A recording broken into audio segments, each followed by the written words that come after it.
Choisir quoi faire après le bac, c'est vraiment galère, soit parce que tu ne sais toujours pas ce que tu veux faire de ta vie, soit parce que tu sais ce que tu veux faire de ta vie, mais encore faut-il savoir où aller. En post-bac, les écoles privées pullulent, elles ont tout intérêt à ce que tu les rejoignes, alors que toi ton intérêt c'est de se forger un bel avenir. Et quand on vient des écoles publiques, on n'a vraiment pas l'habitude à ça, parce que on a l'habitude que les écoles soient des bâtiments publics qui sont là pour notre service, mais les écoles privées c'est des entreprises. Et qui dit entreprise dit publicité et marketing, et qui dit publicité et marketing dit manipulation, voire même éventuellement mensonge pour te convaincre de rejoindre les rangs d'une école. Alors moi je trouve ça dommage parce que j'ai eu la chance de faire une école privée d'informatique qui s'appelle Epita, qui était vraiment incroyablement bien, le cursus était vraiment très formateur, ça il n'y a aucun doute là-dessus, c'était un très bon choix. Par contre c'est vrai que ce qui rend le tableau un petit peu plus gris, c'est que pas mal de promesses qui m'ont été faites pour me convaincre de rejoindre Epita étaient en fait des arguments manipulatoires, voire malhonnêtes. Donc mon but dans cette vidéo c'est pas de te dissuader de rejoindre une école privée, c'est juste de te donner les armes pour déjouer les tentatives de manipulation, que tu connaisses les vrais arguments et que tu puisses faire un choix en toute conscience, et aussi de te proposer des pistes, bien évidemment, des équivalents à des écoles privées dans des moments où ça pourrait être plus intéressant financièrement, par exemple, si la question financière est importante pour toi. Bon, si jamais comme moi, la question de l'orientation post-bac c'est loin derrière toi, n'hésite pas non plus à partager cette vidéo auprès de personnes qui sont de ton entourage qui seraient touchées par cette question, donc des personnes qui sont sur le point de choisir leur avenir professionnel,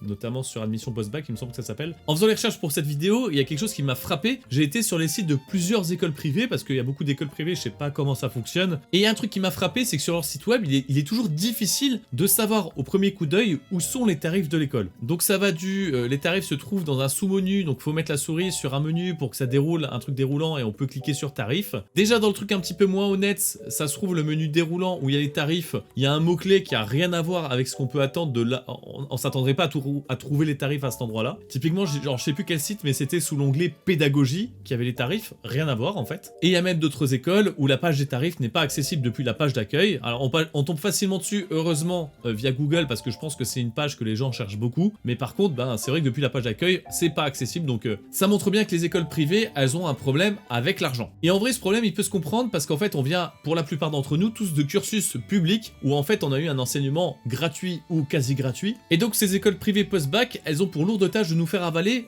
à la plupart d'entre nous, la pilule des coûts des frais de scolarité d'une école privée. Donc ça fait quand même mal, hein. On parle quand même d'écoles où tu vas payer entre 5 000 et 10 000 euros l'année, et en concurrence avec des écoles publiques qui sont gratuites ou quasi gratuites, elles ont intérêt à avoir des bons arguments. Et malheureusement, une des armes qu'ont les écoles privées pour réussir à trouver un contrepoids à ces problématiques de budget, c'est tout simplement de minimiser le poids budgétaire des frais de scolarité de l'école. Le premier argument que j'entends le plus souvent, et ça se trouve tu l'as entendu si toi t'as été dans des salons étudiants, c'est le fait qu'il va être possible de rembourser une partie de ses frais de scolarité avec les stages. Alors là je parle surtout des écoles bien évidemment qui proposent un master, donc des écoles sur 5 ans, qui disent qu'en fait il y a 2 stages de 6 mois dans les 2 dernières années de scolarité, et donc avec ces stages tu vas être suffisamment bien rémunéré pour rembourser les frais de scolarité de ton année. Donc si on part sur une médiane à peu près 8 000 euros l'année de frais de scolarité et un stage de 5 mois, il faudrait quand même que tu gagnes 1 600 euros par mois lors de ce stage pour réussir à rembourser ton année grâce au stage. Actuellement, la loi, elle te garantit une rémunération de 700 euros pour des stages longs, donc 700 euros par mois, et 700 euros par mois, on est très loin des 1600.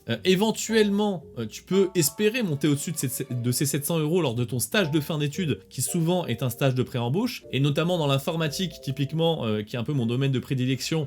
En effet, il y a beaucoup de stages qui sont au-dessus de ces 700 euros, mais t'es pas garanti d'avoir des stages au-dessus de 700 euros, et surtout ton premier stage long, qui est pas du tout un stage de fin d'études, celui-là, il y a de grandes chances pour qu'on te file le minimum syndical, et c'est sans compter le fait que peut-être, tu vas être obligé de faire un semestre à l'étranger, peut-être que tu vas être contraint de le faire dans le cadre de ce stage-là parce que tu n'auras pas réussi à t'inscrire à un échange universitaire pendant ton cursus, ou peut-être tu n'auras pas envie de le faire, et quand tu vas te retrouver en stage à l'étranger, 2 options, soit tu vas te retrouver en emploi pendant 6 mois, et donc toucher un salaire, on va dire, plus ou moins décent, mais ce qui risque surtout d'arriver, c'est que tu sois en stage à l'étranger, et la France, elle garantit une rémunération lorsque tu es en stage, par contre, à l'étranger, c'est pas le cas, et tu peux te retrouver très bien à gagner 0 € par mois, alors que tu es en stage, et donc pas du tout rembourser ton année de scolarité comme ça. L'autre technique des écoles privées, c'est la division des tarifs, c'est-à-dire que l'école privée, elle va exprès couper des morceaux de tarifs pour te présenter ce qu'ils appellent les frais de scolarité, mais en fait, il y a d'autres frais qui vont se rajouter à tout ça, notamment, souvent, les frais d'inscription. Alors les frais d'inscription, c'est pas genre tu les payes lorsque tu rentres dans l'école et c'est tout. Non, parce que chaque année que tu fais dans l'école, c'est une année où tu t'inscris. Donc en fait, tu payes les frais d'inscription chaque année. Et les frais d'inscription sont relativement chers. Typiquement, les frais EPITA, par exemple, les frais d'inscription d'inscription, c'est 900 €. Quasiment 1000 € de frais d'inscription qui s'ajoutent aux frais annuels du coup, vu que c'est des frais que tu as dépensés chaque année. Et du coup, ben, on va te dire par exemple, une école va peut-être te dire que, ok, nous on n'est pas très cher, on est à 5500 € l'année, mais regarde bien les frais d'inscription parce que les frais d'inscription sont peut-être à 1000 € et 6500 € l'année, c'est pas pareil que 5500 € l'année. La différence est quand même bien belle et très très vite tu te retrouves à avoir à payer 8000 € par an plutôt que de payer 7000 par exemple. Ça fait vraiment une diff sur le budget quoi, entre ce que tu prévois au moment où tu signes pour rentrer dans l'école et ce que tu dois payer vraiment au moment où tu fais les comptes, et ben c'est pas la même chose. L'autre technique bien évidemment dans la division des frais, c'est de parler en années. Alors parce que bien évidemment, ils vont te vendre les années les unes après les autres. Tu peux pas acheter le package des 5 ans scolarité complète. Mais bon, c'est vrai que mi bout à bout, si tu additionnes tout ça, mettons par exemple que tu aies 8000 € de frais de scolarité à l'année avec 500 € de frais d'inscription, tu atteins 42 500 € de frais de scolarité au total, et mine de rien, quand je te dis 42 500 €, ça fait pas le même effet que si je te dis 8000 € par an pendant 5 ans. Cet argent, tu as plusieurs façons de le financer. Une façon très simple, si tu as de la chance que les parents peuvent le faire pour toi, et ben les parents peuvent en effet soit te payer l'école, soit te prêter les sous pour te payer l'école en te disant on préfère te prêter l'argent plutôt que ça soit la banque. Et toujours est-il que on n'a pas tous cette chance-là, et certains d'entre vous, beaucoup d'entre vous même peut-être, vont devoir faire un prêt à la banque. Ça c'est un argument que les écoles aiment bien sortir. Tu peux faire un prêt à la banque, les banques sont assez ouvertes à l'idée de te prêter de l'argent pour faire tes études supérieures, et en plus dans cette école on a une belle employabilité avec des beaux salaires en sortie, donc il y a de grandes chances que la banque soit d'accord pour te faire un prêt. Alors attention, un prêt de 45 000 € c'est pas anodin, 45 000 € plus les intérêts, donc les intérêts que tu as accumulés sur 5 ans d'études, puis ensuite le temps de rembourser l'intégralité de ton prêt. D'après mes calculs, on est autour de 10 000 €, voire un peu plus. Donc franchement, on est en réalité sur une somme totale que tu vas rembourser à peu près à 55 000 €, voire même peut-être même 60 000 €. Donc en ordre de grandeur, ça représente 500 € à rembourser sur 10 ans, donc tous les 10 mois. Donc pour te donner une idée, ça représente 500 € par mois à rembourser sur 10 ans de ta vie, ou alors 1000 € par mois à rembourser sur 5 ans de ta vie. Et ça a de nombreux inconvénients. Déjà, ça te prend une part significative de tes revenus en sortie d'école sur une longue période. Potentiellement, ça va t'empêcher de contracter un prêt pour par exemple acheter une maison avant un bon moment. Et mine de rien, chose importante, ça t'enlève la liberté de ne pas travailler. Typiquement, quand tu lances une entreprise, ça peut arriver que tu passes un an et demi de ta vie sans avoir de revenus significatifs. Et donc autant dire qu'avec un prêt à 500 ou 1000 € par mois, c'est mort de chez mort. Petite parenthèse sur les salaires, attention aussi aux salaires affichés par les écoles, c'est souvent un chiffre moyen. C'est-à-dire qu'il y a des gens qui sont en dessous et des gens qui sont au-dessus. Au-dessus de cette moyenne, ça peut des fois nécessiter des sacrifices. Moi par exemple en sortie d'école, pour être au-dessus de cette moyenne, j'ai refusé des offres d'emploi et des entretiens pendant 4 ou 5 mois, quelque chose du genre. Autant vous dire que si j'avais un prêt étudiant que je devais rembourser à hauteur de 1000 € par mois à la sortie de mes études, c'est 5 mois où j'aurais pris 5000 € de dette sans pouvoir les rembourser. Ensuite, parmi la liste des arguments que j'ai déjà pu entendre à l'époque où j'étais étudiant dans les salons de la part des écoles privées, il y a tout ce qui est les aides par exemple. On va vous mettre en avant le fait que vous pouvez demander des aides, typiquement le Crous, etc. Soyons clairs sur ce sujet, le Crous n'est pas une façon de financer vos études. Le Crous, c'est une aide qui va vous permettre de vous soutenir financièrement pour votre vie de tous les jours pendant vos études. Les gens qui sont dans le public peuvent aussi accéder aux aides du Crous. Parce que si l'école que vous visez, elle est loin de chez vos parents, vous allez devoir payer un loyer et à manger, donc là les aides du Crous, elles vont vraiment ne servir qu'à ça, et encore ça ne suffira pas. Pour les autres aides, soyez vigilants, vérifiez toujours à l'avance si vous êtes éligible à ces aides, et encore attention, mauvaise surprise, hein. Il y en a, ils se pensent éligibles, ils font les dossiers et ils ne les obtiennent pas, donc faites gaffe à vous. Et globalement, attention, si je vous dis tout ça, c'est pas à charge morale contre les gens qui font le marketing des écoles privées. Les personnes qui travaillent dans la communication et le marketing de l'école, lorsqu'elles sont face à toi et qu'elles te disent par exemple, comme j'ai dit tout à l'heure, que tu peux faire un prêt étudiant, au final, c'est pas mesquin de leur part, c'est pas méchant, c'est juste que ces personnes-là, elles touchent déjà leur salaire. Quoi qu'elles te disent, elles vont rentrer chez elles, dans leur maison, elles vont pouvoir faire leur journée normalement, elles percevront leur salaire à la fin du mois. Ça leur coûte pas grand chose de te dire que tu peux faire un prêt étudiant. Toi par contre le prêt étudiant, tu vas devoir l'assumer pendant longtemps, il va avoir un poids financier sur tes épaules, et peut-être même que ça va gâcher ta vie. Par exemple, imaginons que tu ne passes pas ta 5e année, et que tu n'obtiennes pas ton diplôme, et que du coup tu trouves pas de travail. Donc voilà, l'objectif de cette vidéo, c'est pas de critiquer pour critiquer. Là je sais que jusqu'à maintenant, tout ce que je dis, ça te fait peut-être flipper, mais je vais aussi t'apporter des éléments qui vont te permettre de peser le pour et les contre pour faire ton choix. C'est pas parce que des écoles privées utilisent des techniques marketing borderline, voire malhonnêtes, que c'est une mauvaise idée d'aller dans ces écoles. La preuve, comme je l'ai dit en début de vidéo, je viens d'EPITA, je suis très content du cursus que j'ai fait, je vois très bien lorsque je croise d'autres personnes qui ont fait des écoles, des cursus informatiques, que les gens n'ont pas eu la même formation que moi et qu'il y a certains niveaux de profondeur que seul Epita et éventuellement tellement d'autres écoles, mais très rares finalement, proposent. Donc je suis vraiment très content de mon cursus. Par contre, ben oui, je ne peux que constater aussi que parmi les arguments utilisés pour me convaincre de rejoindre l'école, il y en a qui ont été utilisés qui étaient des mensonges. Typiquement la rémunération pendant les stages. Moi je suis désolé, j'étais largement impacté et déçu par la réalité du terrain de ce fameux remboursement des 2 dernières années par les stages. Hein. Franchement, c'est un mythe. La plupart des gens ne remboursent pas leurs dernières années par les stages. Mais bon, ce que doivent arrêter de dire les marketeurs, ça te concerne pas trop. Toi, ton but, c'est de faire le bon choix et de choisir la bonne école pour que tu aies le meilleur avenir possible. Bien évidemment, je pars du principe que le sujet financier est important pour toi et ta famille, parce que si le sujet financier n'est pas important pour toi et ta famille, et que dépenser 50 000 € pour ta scolarité, c'est pas grand chose, et ben quelque part, en fait, tout ce que je vais dire, ça va pas être si important que ça, parce que tout simplement, si une école privée te propose un bon cursus et que tu sais à peu près que ça va le faire, et ben t'as juste à y aller et basta. Mais bon, c'est pas le cas de la majorité des gens. Pour la majorité des gens, 50 000 balles, quand même, c'est quelque chose. Et donc, du coup, on va voir un petit peu les éléments qui vont te permettre de faire ce choix. Déjà, est-ce que tu sais ce que tu veux faire plus tard? Est-ce que tu sais, par exemple, où est-ce que tu voudrais à peu près être à 30 ans? Où est-ce que tu t'imagines? Dans quel secteur?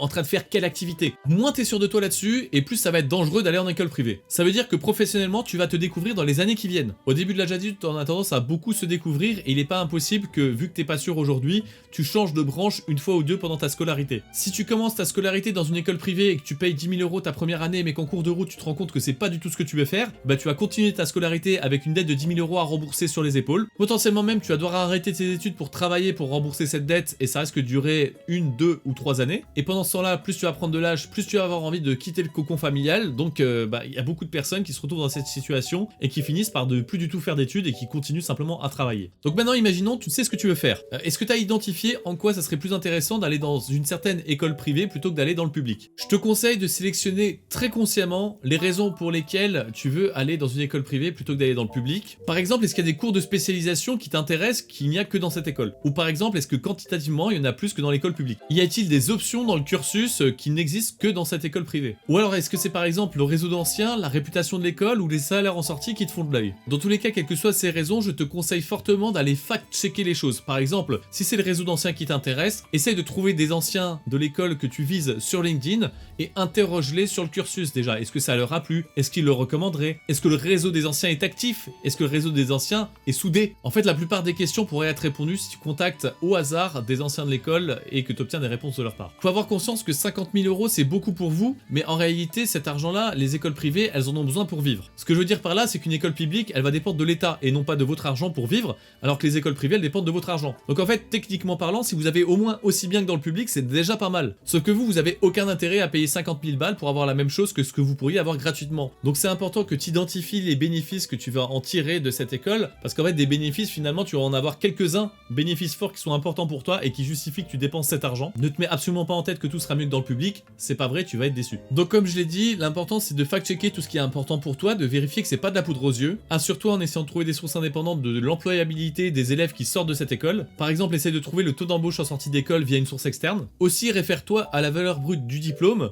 Les écoles privées des fois donnent des titres, mais les titres c'est pas des diplômes qui sont forcément reconnus. Est-ce que le diplôme qui va être proposé c'est un diplôme reconnu par la convention des titres d'ingénieur, par exemple pour un diplôme d'ingénieur? Est-ce que c'est un master reconnu au moins en France ou à l'international? Vérifie aussi depuis quand l'école existe et de quel sujet elle traite. Si l'école est très récente et qu'elle te propose une surspécialisation sur des choses qui sont un peu des effets de mode technologiques ou de formation, eh ben fais attention parce que ça se trouve, ça va flopper et en sortie d'école tu seras pas employable parce que tu auras bossé sur un truc qui n'est plus du tout recherché. Aussi, essaie de t'assurer d'être capable de pouvoir passer toutes les années d'études sans redoubler. Déjà d'une part parce que redoubler ça va te rajouter une année de frais de scolarité et d'autre part c'est pas garanti que tu puisses redoubler, ça se trouve tu vas louper une année et ça veut dire game over pour toi et tu vas juste payer des frais de scolarité pour rien du tout. Typiquement si tes notes dans les matières clés sont un peu limites, est-ce que tu te sens capable de déployer plus d'efforts, plus de détermination pour réussir à avoir des bonnes notes dans ces matières pour te garantir de passer tes années? L'auras-tu équilibré, vie étudiante et donc possiblement festive, avec tes études? Et là ça demande d'avoir beaucoup de recul parce que ça se trouve dans ta vie étudiante de lycée 1, tu es très sage, tu obéis aux règles et tu vis chez papa-maman, mais une fois que tu seras autonome à 400 km de chez tes parents parce qu'il faudra déménager pour aller suivre tes études, et bien éventuellement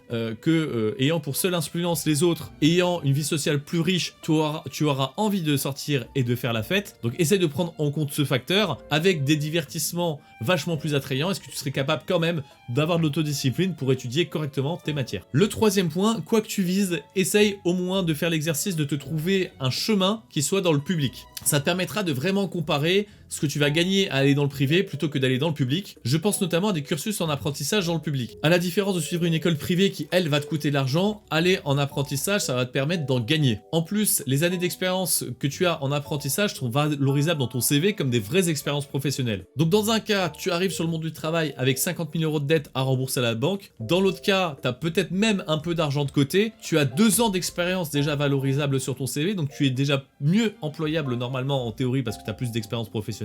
Maintenant, possiblement que le cursus dans le public ou même un cursus par apprentissage ne te convienne pas. Pour ma part, j'ai fait EPITA et je suis très content de l'enseignement que j'ai reçu. Ils n'avaient pas exagéré sur l'employabilité en sortie d'école, on trouve très facilement du travail en sortie d'école. Bon, c'est dans l'informatique certes, mais c'est vrai que les entreprises françaises, elles reconnaissent le nom d'EPITA comme étant une école qui forme des bons développeurs, des bons ingénieurs en informatique. Mais il faut noter aussi que j'étais sûr de mon choix. Je savais pourquoi je voulais faire de l'informatique, je savais déjà le métier que je voulais faire et j'avais d'excellentes notes, donc j'étais sûr de pouvoir passer les 5 ans sans redoubler. Ma famille a mis le paquet pour pouvoir me soutenir financièrement dans mes études et donc j'ai eu beaucoup moins de problèmes de remboursement de prêts à la banque par exemple en sortie d'études. Et surtout je voulais avoir un diplôme d'ingénieur en informatique mais sans faire les prépas classiques que je jugeais trop toxiques et compétitives. Je voulais aussi me débarrasser des cours qui me semblaient inutiles comme le français ou l'histoire géo pour favoriser plus de cours orientés informatique, donc plus de cours d'informatique, d'algorithmique, éventuellement même de maths. Et donc ça comme c'est quelque chose qui est proposé EPITA, et ben ça me convenait parfaitement. Globalement le fait que je sois sûr de mon choix et que je sois aussi déterminé à aller jusqu'au bout, ça fait que les arguments fallacieux marketing de l'école n'ont pas eu trop d'impact sur moi. Globalement, il n'y a pas de mauvais choix. Il n'y a que des choix. Le truc, c'est que le monde extérieur va toujours essayer de t'influencer sur ces choix-là. Et quelque part, faut pas se fermer dans sa coquille, hein, c'est important de prendre l'avis des autres en compte pour réussir à faire des meilleurs choix. Mais pour être sûr de pas te faire manipuler, c'est toujours bien d'avoir conscience de tous les choix que tu fais impliquent. Et pour pas être victime de manipulation et d'influence à ton insu, il faut que tu aies conscience de tout ce que le choix que tu vas faire implique. Certains choix ont plus de conséquences à long terme que d'autres, donc typiquement si tu n'es pas capable de te projeter sur les 5-10 prochaines années, ne fais pas des choix qui t'engagent sur les 5-10 prochaines années, fais plutôt des choix qui t'engagent sur un plus court terme. Aussi pour terminer, 2 petites recommandations que je savais pas où mettre, donc je les mets à la fin. Des conseils d'affinité personnelle, tu peux ne pas être d'accord, d'autres personnes peuvent ne pas être d'accord, mais en tout cas j'expose ce point de vue et t'en fais ce que t'en veux. Premier point, c'est de vivre seul pendant ta période d'études post-bac. C'est un coût financier, c'est une perte de confort, mais tes études post-bac, c'est le début de ton âge adulte, c'est le moment où tu vas apprendre à vivre en autonomie. Et là je m'adresse surtout aux mecs, j'ai vu pas mal de mecs dans ma vie justement dépendre d'une femme pour tenir une maison. Ils ont jamais appris à vivre en autonomie seuls, ils sont passés de maman à chérie, et donc eux ils sont même pas capables de se faire à manger eux-mêmes ou de passer un coup de balai. Prendre votre moitié pour une boniche, c'est pas une bonne façon de commencer votre vie d'adulte, hein, on va être honnête. Et de toute façon, les événements de la vie font que vous pourriez très bien vous retrouver seul à 50 ans, et donc du coup devoir quand même à 50 ans à apprendre à vivre seul, alors autant le faire jeune quand vous avez encore un cerveau malléable et flexible. Bien mieux d'avoir un chez soi pour profiter de sa vie étudiante, tu vas pouvoir inviter comme tu le souhaites des gens chez toi, faire des soirées chez toi, même si tu as un petit chez toi, hein. Éventuellement vivre en résidence étudiante et donc pouvoir sociabiliser beaucoup plus avec les gens de ton âge. Avoir une vraie intimité, c'est aussi important lorsqu'on devient adulte. Et mon deuxième point, autant que possible, essayez de ne pas dépendre d'un job à côté des études. Je sais que c'est du luxe de pouvoir combiner ces 2 conseils, si jamais vous ne pouvez en choisir qu'un seul des 2, c'est plutôt ce second point qu'il faudrait respecter. En fait, si tu dépends d'un job pour faire tes études supérieures, tu vas te priver d'un temps qui va te servir à réviser et à bosser tes projets. Dans la réalité, tu vas plutôt gratter sur ton sommeil pour réviser et bosser tes projets, mais le manque de sommeil va avoir un impact significatif sur tes résultats à l'école et possiblement te faire redoubler. C'est sans compter les risques de dégâts psychologiques liés au boulot, hein, les burn-out, les harcèlements moraux, qui ont en plus davantage de chances d'arriver dans des métiers peu rémunérés. Il y a beaucoup de boulot étudiants où vous êtes en fait facilement remplaçable, on vous le fait bien comprendre et vous êtes un peu traité comme de la merde. Donc moralement ça va au moins beaucoup vous fatiguer, et rajouter ça à la fatigue du manque de sommeil, du fait que vous devez prendre du temps pour réviser et bosser vos projets, ça va être galère. Si jamais tu pars sur cette option, considère que tu divises par 2 tes chances de réussir tes études supérieures. Et donc vu que tu as une part significative de chances d'échouer tes études supérieures, pose-toi cette question: est-ce que je ferais ces choix si à la fin j'étais sûr de ne pas avoir mon diplôme? Donc typiquement si tu dois faire une école privée mais que tu dois avoir un job étudiant à côté pour financer cette école privée, est-ce que tu ferais ces choix là si à la fin t'as pas ton diplôme? Possiblement que non, et qu'il vaut mieux dans ce cas favoriser une école publique pour te permettre de vivre sans avoir à travailler à côté. Bref, c'était mes petits conseils, ou en tout cas des retours d'expérience qui vont te permettre de mieux choisir quoi faire en post-bac. Donc je me suis basé sur mon parcours et aussi sur le parcours d'autres personnes. Je suis content de mon cursus et j'étais déterminé à le faire, donc ça a sûrement aidé à ma réussite et c'est pour ça que je te conseille d'être déterminé et que tu prennes pas ton choix d'école privée au hasard. Fondamentalement, aucun choix n'est mauvais, c'est juste qu'il y a des choix qui vont être moins bons pour toi que d'autres, donc choisis méticuleusement ce que tu veux faire et pourquoi tu veux le faire et tu iras dans la bonne direction.